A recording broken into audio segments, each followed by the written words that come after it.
Her loyal sons. We'll get 'em on the run, boys. We got 'em on the run. Yes, we are her loyal sons. We'll get 'em on the run, boys. We got 'em on the run.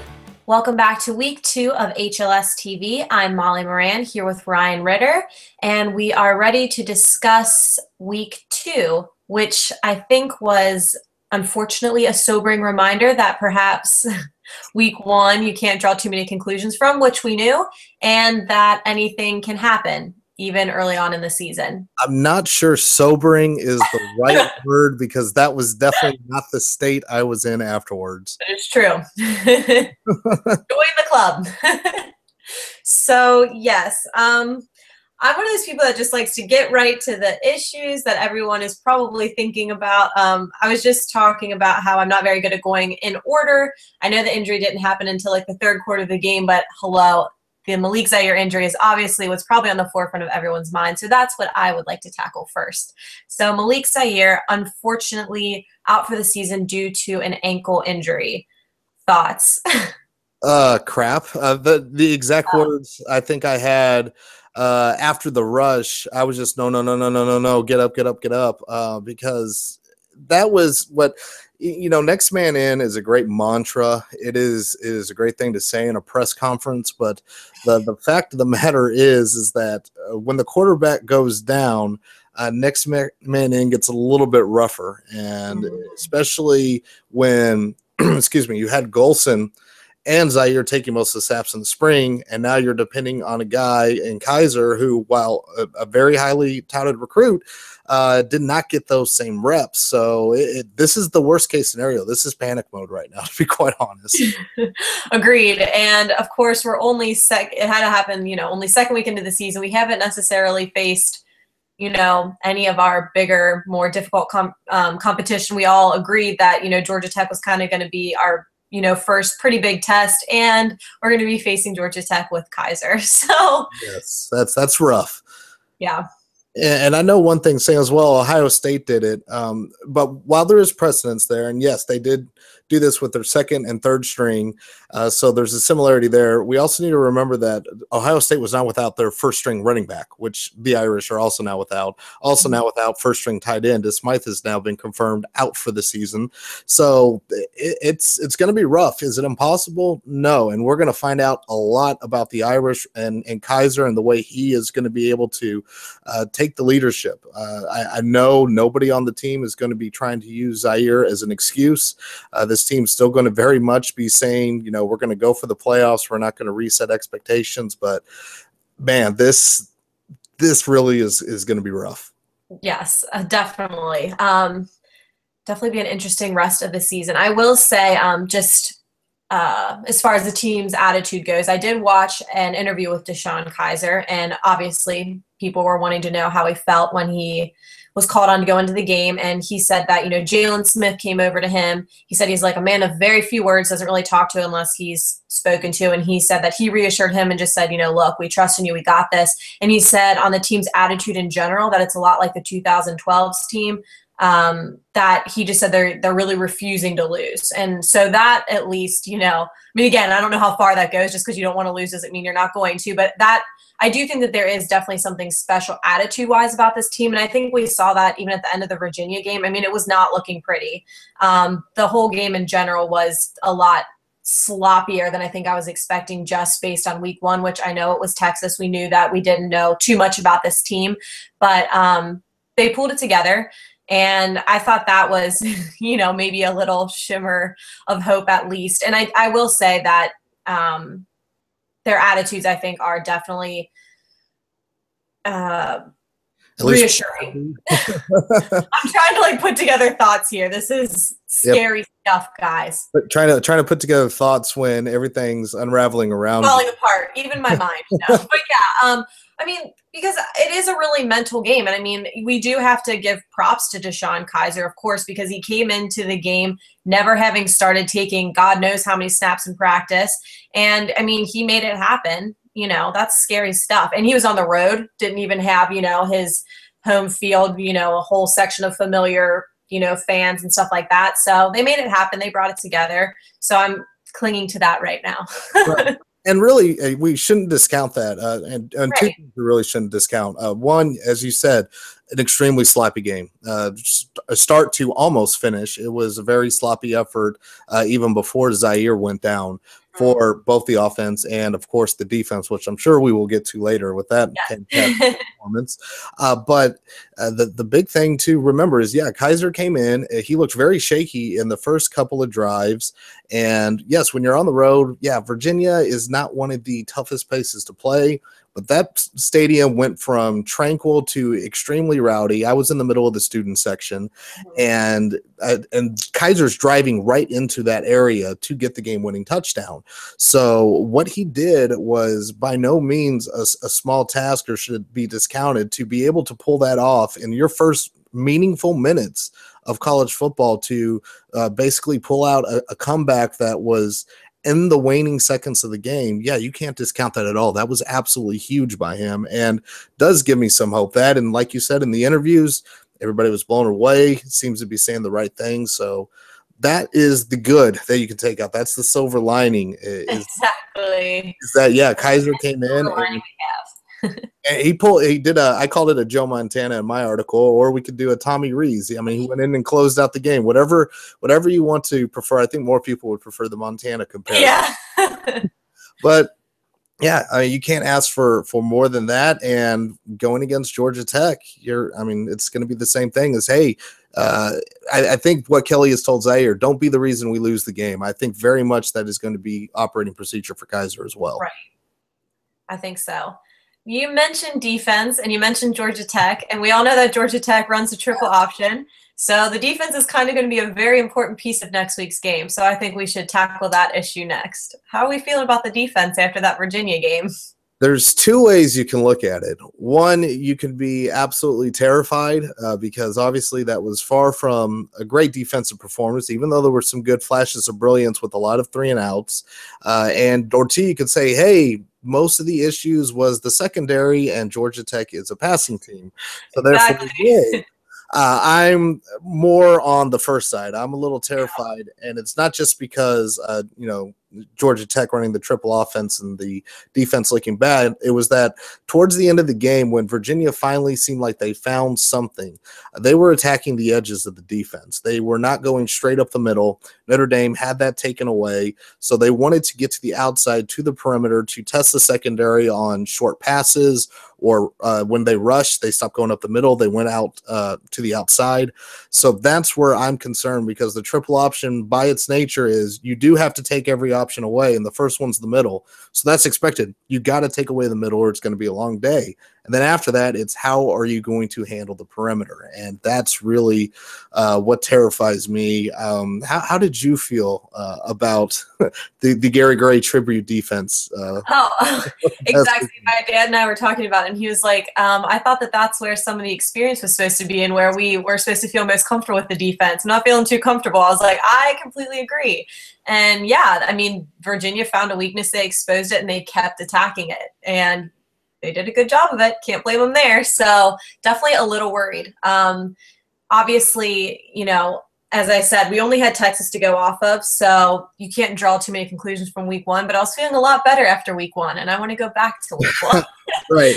Unfortunately, we can only move forward. So, I guess all you can say, though, is, once something's exposed, then you know what to work on. They know that now. They have a week to practice. I'm guessing Van Gorder was not happy at all with his defense. I'd hate to be around him in practice, and hopefully they kind of fix some of those issues. Right. I watched the press conferences, and again, you're going to give very political answers. You're not going to say, our whole team's a dumpster fire, but they said that they thought that everything was pretty correctable. So hopefully it's correctable. We'll see. It's correctable. And the other thing to make note of is it's hard to tell when things are going bad when you look at something like Texas, to where both Swoops and Hurd were not able to take advantage if the Irish were making mistakes. So for all we know, that could have been covered up. The pass rush maybe hid some things because the offensive line wasn't so great for Texas. But Matt Johns for Virginia, he put together a career game for him. And and you can't discount that. So it's Right. two parts to it.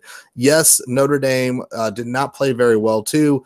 Matt Johns did a great job, and he did it. A lot of people are, where's the pass rush? We didn't get any sacks. Well, the pass rush was there, and it got home. He threw a lot of those passes off of his back foot, on the move, getting hit right in the face. So the pass rush, yeah, you'd like him to be a second quicker to get the sack.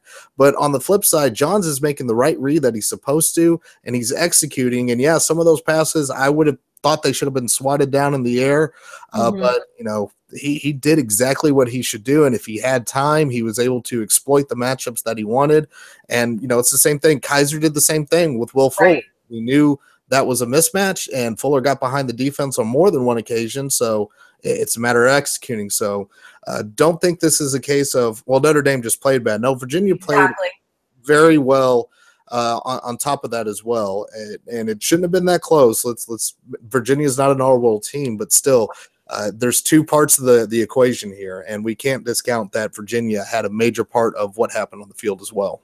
Exactly. And, you know, it's one of those things where you go into a game like Virginia, who are they? But, yeah, you do have to give them credit. And on the flip side, that, you know, shows you a little bit more about Notre Dame as well. As you said, we can't just beat up Notre Dame and say, well, they played awful, because there was another team in this game, and they were able to put together a really good game. Yeah.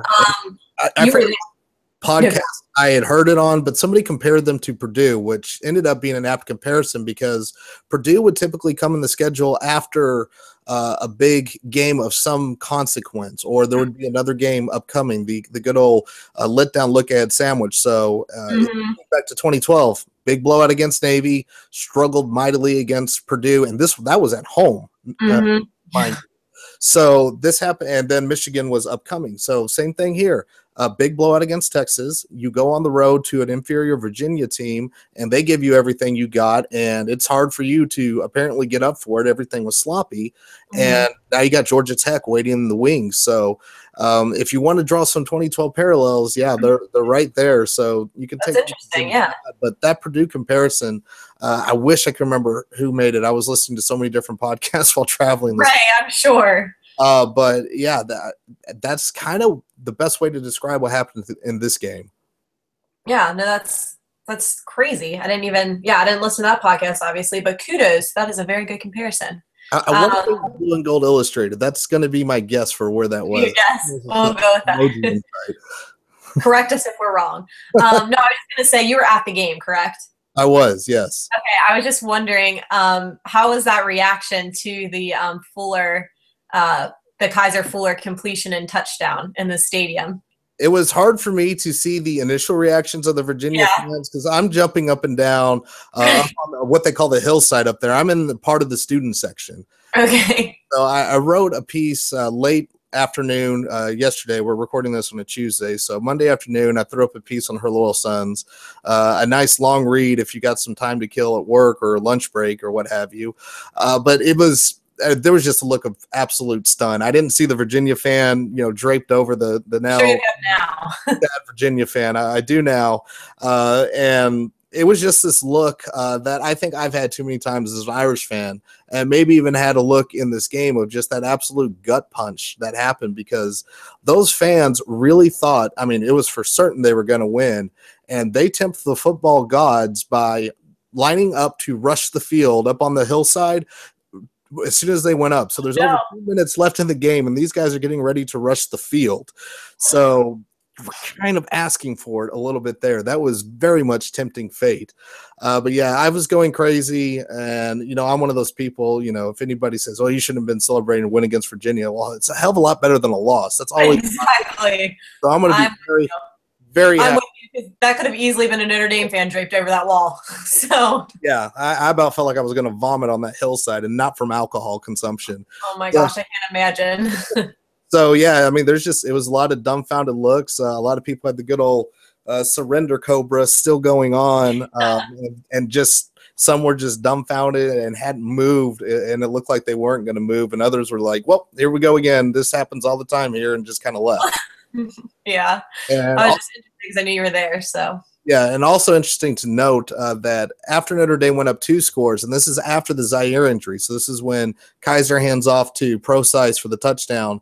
there was a good number of Virginia fans that left. I mean, not a mass exodus, but a very noticeable one, which was weird. So you had people leaving early, thinking this one's over. I guess they were the lucky ones. Yeah. And then people were lining up to rush the field early. So it was I will tip my hat to Virginia. Very nice people. Everybody, you know, the good old Southern hospitality was there. We were at a Virginia tailgate with a friend of mine. He knew a bunch of people there from his MBA classes. So everybody gracious. You know, anybody that got rowdy, I was like, oh, that's cute. I've seen so much worse at Michigan and the Cal, but yeah, oh my gosh, I can only imagine. You keep telling me to go back to South Bend, though, buddy. You keep fighting that good fight. Good stuff. Okay, so we kind of talked about the defense a little bit, how they need to tighten up. Let's go to the other side of the ball. We discussed the Malik Zaire injury, but obviously there's a lot of other offensive players doing a lot of other things for the team. So offense, what do we think?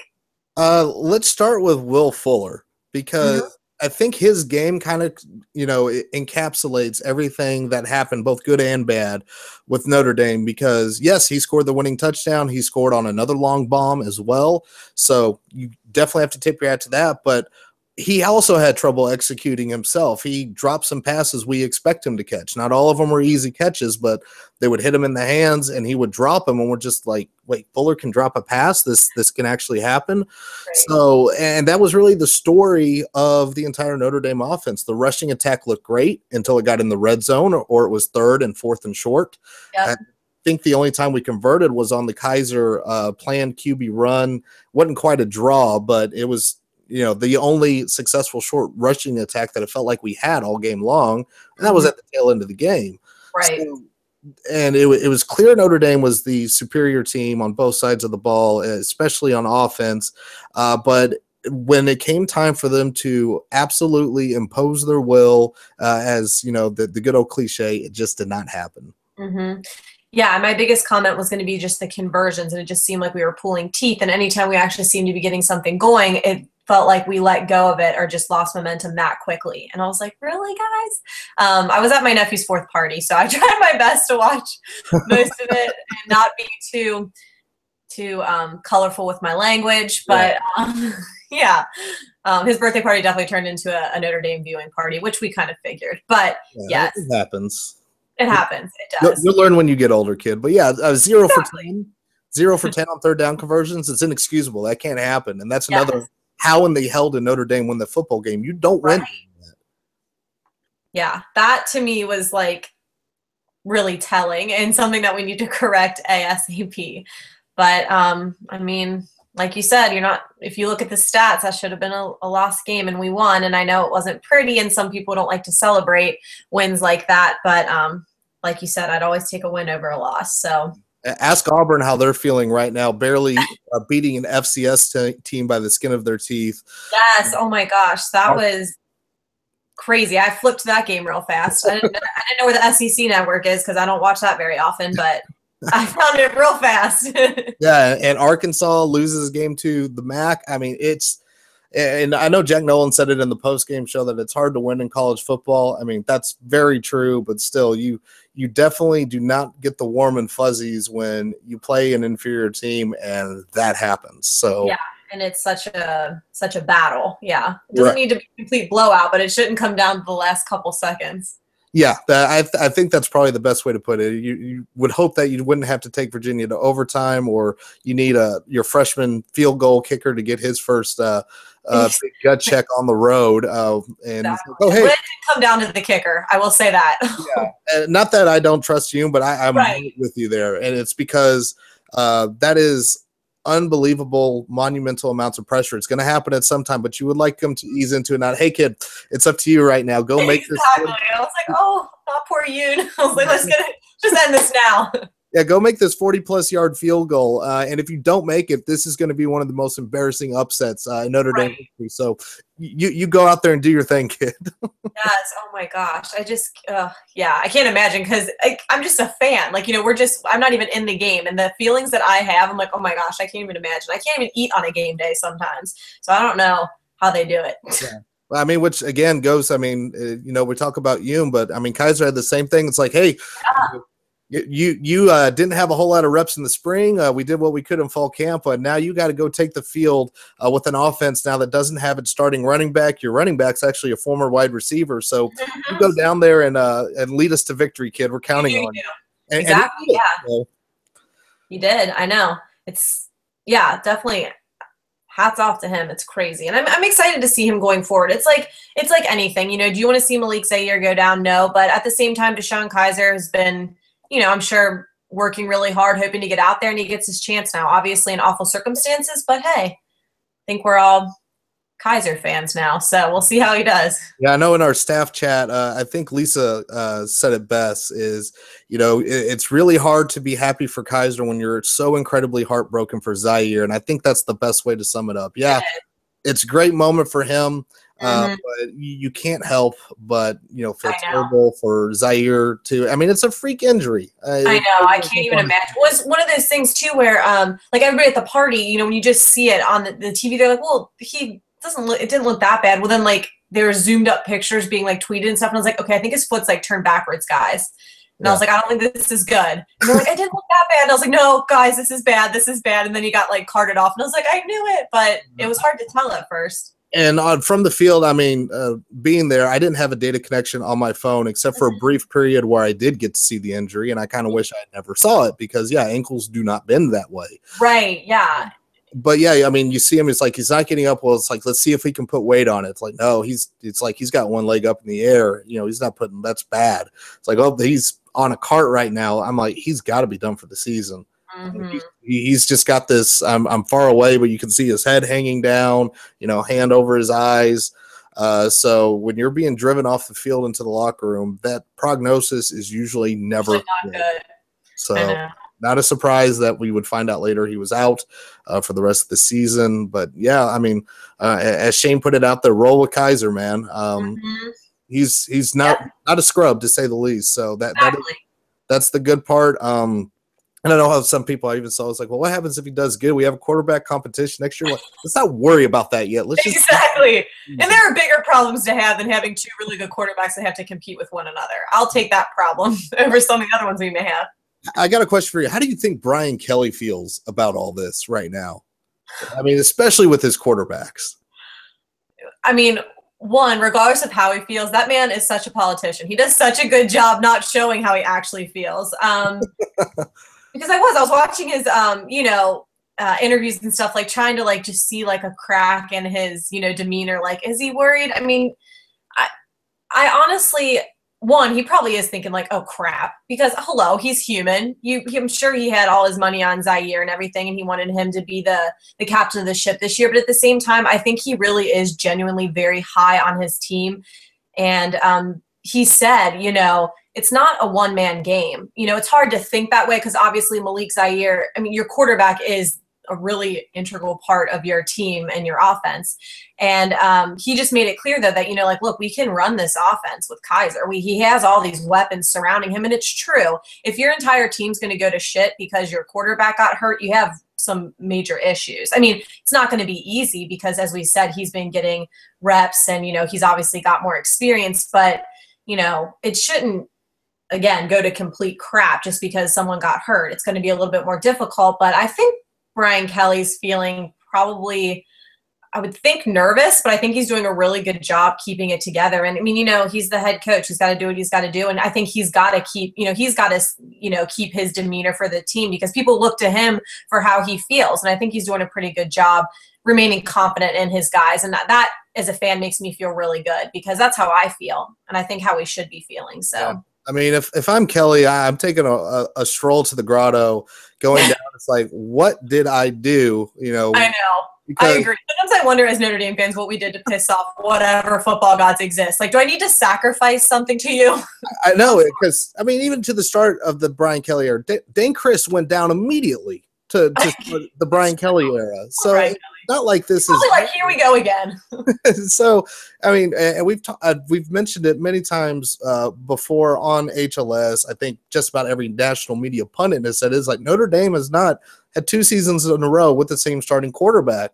And we're going to right back there again. If Zaire happens to be the quarterback next season, which in all likelihood he will be, then again, that is another year in which Kelly does not have the same guy starting a quarterback. And that just, it blows my mind, one, that's happened, two, that the guy that's happened to still has his job, which I know a lot of people aren't that happy with 8, win seasons. I totally understand it. But all things considered, it is a freaking miracle that this guy hasn't had a 500 or below season yet. Yeah, that is definitely true. But yeah, I mean, obviously, I still, this is still a good team with depth. Like you said, even if it is the quarterback, if you're doing your job right and building a program, it cannot go to hell. Right. So playoff run, yeah, that's a long shot now. Exactly, yeah. But yeah, I mean, you have to be a little realistic about things, but, we should not win another game this whole season, I think we can go out there and compete. And the 10-win season, a little bit tougher, but maybe not too far out of the question, depending on how Kaiser ends up developing throughout the season. Right.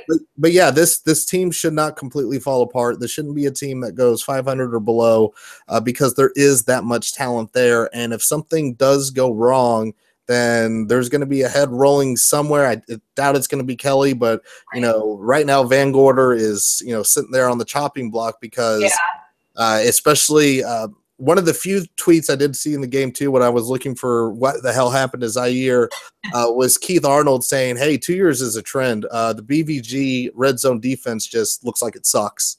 Yeah. So that's very concerning to me. And that's probably my biggest concern, not more so than Kaiser's, that we have all this talent on the defense. We returned so many starters, and we got Kavari Russell back. It should not be this bad. And I agree. Well, that's the thing, is the game shouldn't even come down to the quarterback. There's other aspects of the game, like the defense needs to pull together. If the defense could do what they needed to do, then really Kaiser wouldn't even be as much of a worry or an issue. The defense should be out there, kind of doing their job, and then it takes a lot of pressure off the offense as well. Right. And even in the second half, they started their first drive was that missed field goal drive, but it should have been a 3-and-out, and there was some weird unsportsmanlike conduct penalty. I still haven't seen an explanation for, and based on what tweets I saw from people watching the game, nobody really knows what happened either. But after that point, there was 3 consecutive 3-and-outs, and that was before Zaire went down. And at that point, to where when Notre Dame got that 2-score lead, if the defense clamps down, Kaiser's out there, getting some reps in, getting used to being a part of the offense, getting used to, playing with the ones and not being in there in garbage time with the twos and other walk-ons in there, to give them their moment. And so it's really meaningful minutes and reps. And he doesn't have to be put in this pressure cooker of a situation. Exactly. So, yeah, I mean, this game, if the defense does its job, is also not as much of a heart attack. And, maybe Notre Dame pulls away and ends up covering, the 13, 12 points that they were favored by rather easily if they just are able to do their job on defense. Mm-hmm. Yeah, and I think that's going to be huge for next week. Like, the defense needs to be on top of their game. Otherwise, Kaiser is going to have one hell of a test against Georgia Tech, and that's a lot to put on, his shoulders. So hopefully they can kind of get it together. And especially, I mean, Georgia Tech, I mean, that's a possession offense. You can't make mistakes constantly. They're going to convert some 3rd and shorts and some 4th downs because that's just what option teams do. But when you have a chance and it's 3rd and long and you got a chance to get these guys off the field, you got to get them off the field, because if we have to depend 100% on Kaiser, basically doing what he did at Virginia, it's going to be a long day. Yeah, and probably won't end up the same, I would say. We need to be in a position to where we don't feel like Georgia Tech is bleeding so much time off the clock that we're forced to pass and we have to completely abandon the running game. That's the risk you run when you play option offenses, is that if they win enough drives and they bleed enough time off the clock, it's not just that you're down 7-0. You're down 7-0, and oh, holy crap, the first quarter is nearly over because they bled the whole clock. Right, exactly. And then, like you said, you're forced to make decisions that maybe wouldn't be your first decisions, just based on how the game's going. And you don't want that. You want to be in control of your playbook and your decisions and things like that. Right. So definitely a little bit, I was gonna say I'm a little bit more worried going into Georgia Tech than I was, not just because of Kaiser. I think probably more because of the defense. What are some of your thoughts going into next week?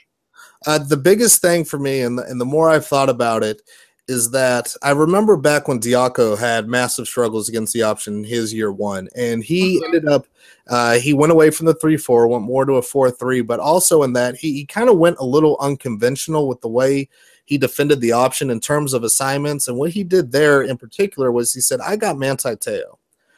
Forget what the usual assignments are supposed to be. Let me assign, if I remember right, he had, the interior line, the defensive tackles, you take away the fullback dive, exterior, looking for the quarterback. But what he also did was had, the corners and, if I remember right, and I wrote this post so long ago, but I remember like he assigned instead of safeties or something, he basically assigned the corners, the pick, more or less. But what he did with Te'o is he basically said, you read the play and go get it. So somebody like that on defense, and that's Jalen Smith. Yeah, I was going to say, we have a Jalen Smith. So regardless of however Van Gorder attacks this, I think that's going to be one of the keys, is that he looks at Jalen Smith and says, nothing gets past you on the perimeter. Interior. If you see a fullback dive, you go get it. If you see the quarterback going, you go get him. You just hit the guy that you think is going to get the football, and everybody else is here to back you up. I think that's what they can do. And, it kind of follows that Diaco-ish blueprint. And I promise whenever I write a post about the option defense or talk about it on the roundup, I will link that post because I wrote it years ago and I forget what I wrote. But that's the key to me is Jalen Smith has got to be the best defender on the field, and Van Gorder's got to put him in a position to succeed. No, I think that's a great point. I mean, if you have, someone that's he's an awesome player, then I think you need to be highlighting him and just having him do what he does best. And I think if, you put that in his hands, I think he could do great things and, maybe help lead the defense like he normally does. So. Right. And as bad as the secondary played, Jalen still had a solid game. You may feel like his name wasn't called enough, but he led the team in tackles for loss. And he made some clutch plays that ended up knocking Virginia off the field on those 3-and-outs and getting them, basically saving, potential disaster out in the secondary. So it wasn't great, especially on the underneath, but, it's a totally different ball game with Georgia Tech. And I'm sure Van Gorder, knowing he's going to face that triple option offense twice, has spent some time in the offseason figuring out what he's going to do. So it's just a matter of, is it the right scheme? And on top of that, and most importantly, can the defense execute? Because they absolutely did not this past week. Right. He's got to figure it out fast because we're facing Georgia Tech first, not Navy first. Right. And I kind of that Navy to be discounted, but obviously Georgia Tech's probably the more difficult of the two. So it helps when your recruiting is not restricted by height and weight ratios. It helps. That's very true. That is very true. We don't all have to fit in a submarine or whatever. Georgia Tech doesn't. Yeah. So I don't know where we go from here. Do you want to do MVPs, even though those are a little harder maybe this week? It's harder, but it's got to be done. They exist.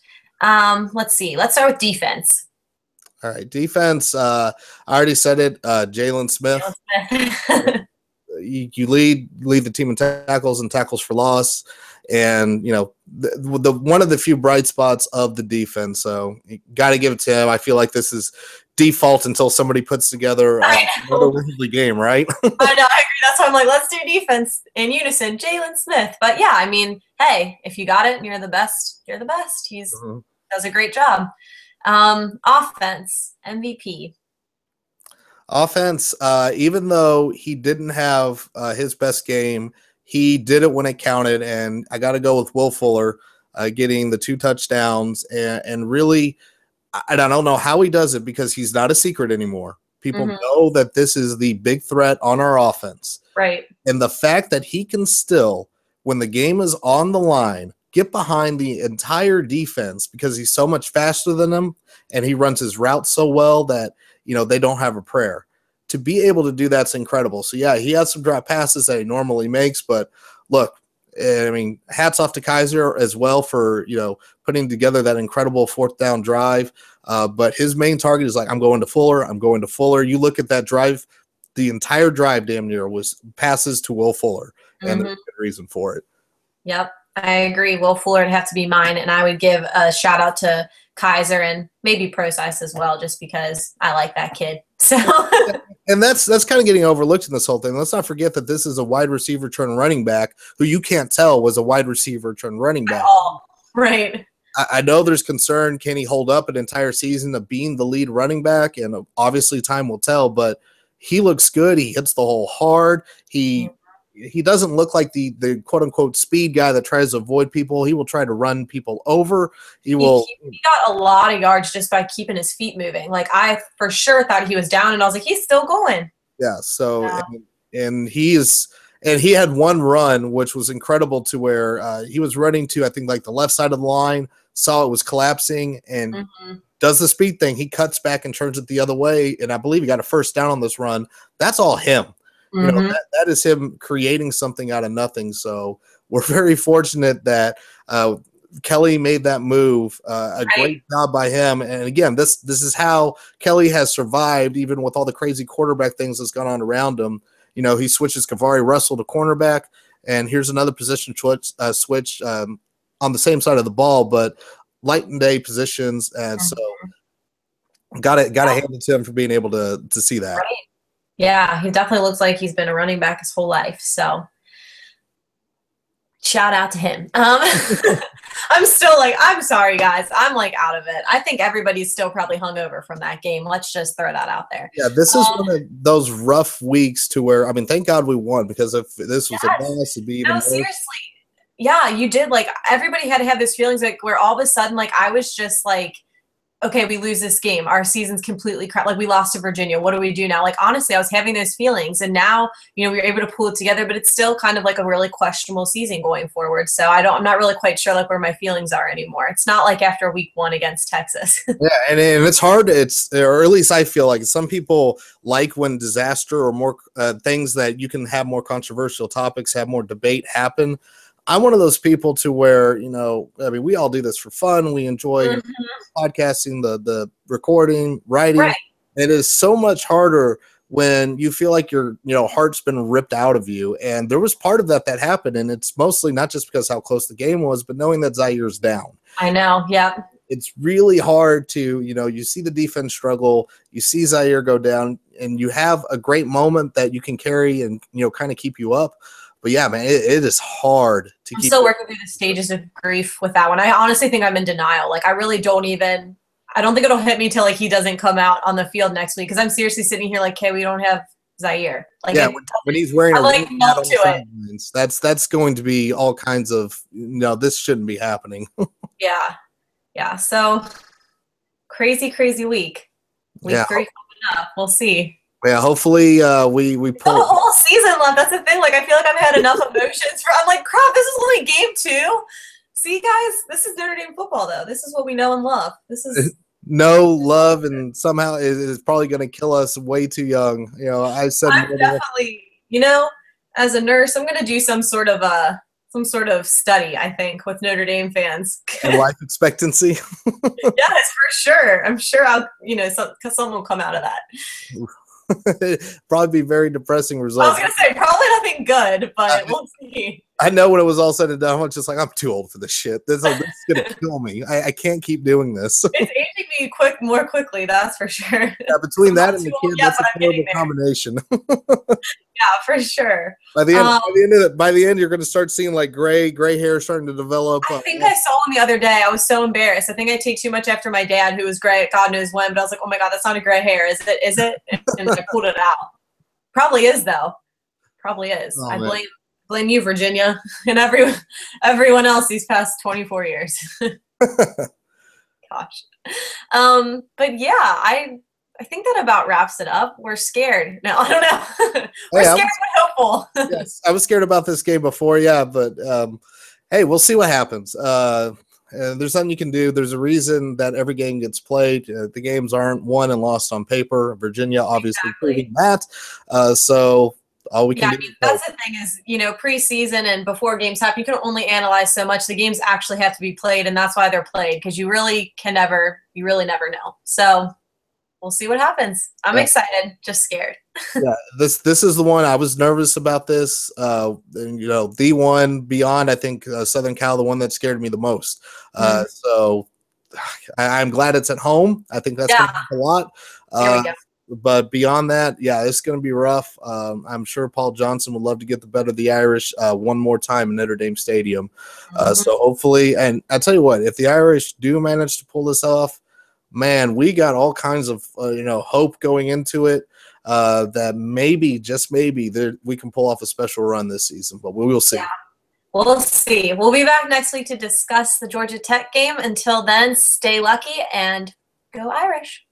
Be Yellow Jackets. Since we are her loyal sons.